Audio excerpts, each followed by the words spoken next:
Unfortunately, in the United States, we have very high rates of not only childhood obesity, but also child overweight. I think oftentimes we think about obesity as something that doesn't really kind of catch up to you until later in life and cause negative health outcomes. But we're seeing kids who have type 2 diabetes and have major cardiovascular issues and issues with all of their systems within their body due to childhood obesity.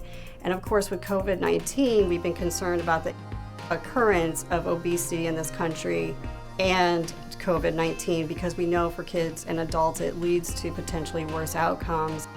The YMCAs have been always focused on promoting health among all their members, including children, and keeping them active and setting positive habits and lifelong habits. And so really this research has been conducted to understand how they as an organization can continue to work towards that mission and promote health and well-being and healthy habits from a very early time in their lives all the way through adulthood.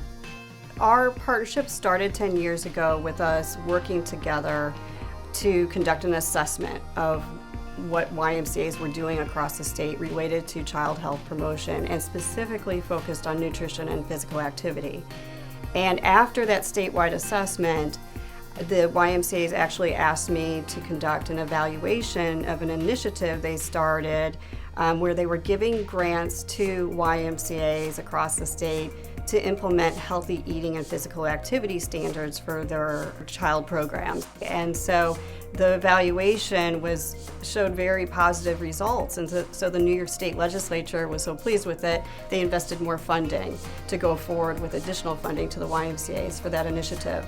And then our last study, the pilot intervention study around infant feeding and breastfeeding promotion within the YMCAs, we know it helped do very specific things such as help YMCAs in the state that participated in the study create lactation spaces within the YMCAs.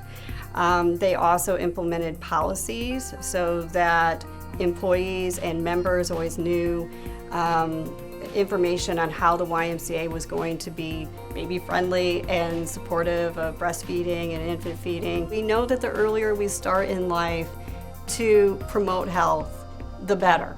And so if we can teach kids and their families how to be healthy from the start, then that individual, that child will hopefully grow up to be a very healthy adult. And I'm really passionate about that. I'm very passionate about prevention, and I'm very passionate about working with community-based organizations that are also working towards that same goal.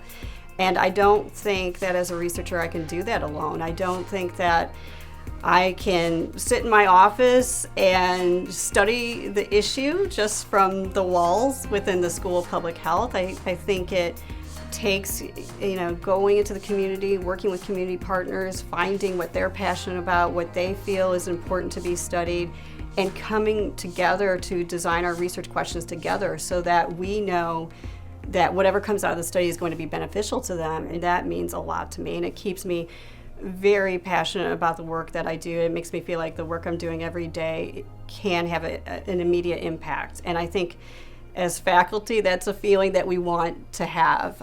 So it continues to drive me, and my passion for maternal and child health and family health has been there for decades. I don't see it going away anytime soon. And as a mom, that makes me passionate about it too.